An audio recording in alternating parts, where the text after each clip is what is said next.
Welcome back to TMZ Live. Harvey and Babcock here. So I cannot overstate the significance of this court ruling.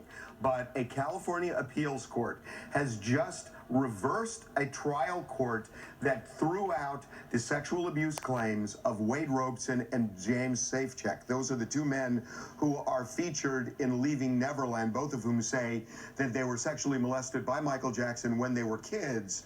They filed lawsuits against the two companies that run Michael Jackson's business, not his estate. The estate cannot be sued now. They were too late in suing the estate. It's a special rule there. But the two companies that run Michael Jackson's businesses are being sued by Robson and Safechuck.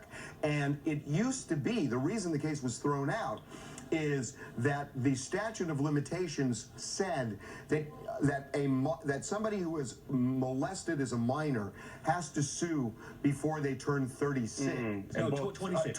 26, excuse me. They were in their 30s at the time they sued, so the court threw it out.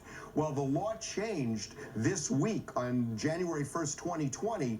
There is a new law that took effect that says you can sue until you're 40.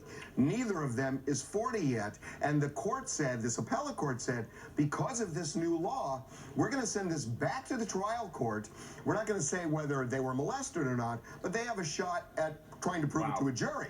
That's a big deal. This is a huge reversal. I mean, this new law allows them to sue until they're 40, and while these claims were pending on appeal, it wasn't final yet, so the judge said these claims are revived, even though the lower court had thrown them out. Not only is this huge for James and Wade, this could open some floodgates. Well, we should say, there are other people out there. Derek, we should say that James is 41 now, but it's not what he is now, it's what he was when he filed the lawsuit, and he was under 40 at the time he filed the lawsuit. That's correct. He was 36, and Wade Robson was 30 at the time they filed the lawsuit. That's right. I mean, this is a huge deal. Now, Howard Weitzman, who is the lawyer for the estate, again, the estate's not being sued. The rule for the estate is you have to sue within a year, and they didn't. Right. But Howard Weitzman has said that these claims are going to be dismissed. He doesn't believe them. He says they've done this before. It's belated. They're trying to get money and all this stuff. Well, the bottom line is this going back to the trial court. And I will say this, that Derek, you and I read this thing, and I think Sean is there too. We all read this. They could have just given a one-sentence reversal.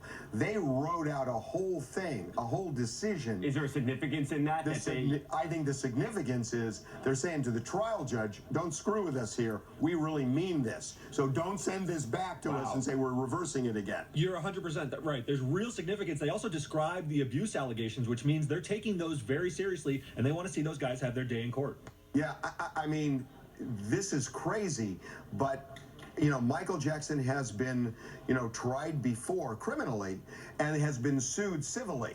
But this could end up being a real, this could be a big deal. The way the law works is that these two companies, the people who run the two companies, had to either have knowledge of the alleged sexual abuse or had reason to know of the alleged sexual abuse. And I know that the argument that they make is that there's clearly reason to believe there could be sexual abuse because the Jordan Chandler case, which was where Michael Jackson settled for $20 million, had already gone down. Right, so and everyone knows national news. That's right. And remember, he had been tried criminally, although he was acquitted. Impossible not to know what was going on. Well, again, he was acquitted, and that's going to be their argument. Right. But this is going to be a tough road on the Michael Jackson front. Hi, this is LaToya, and I'm from Atlanta.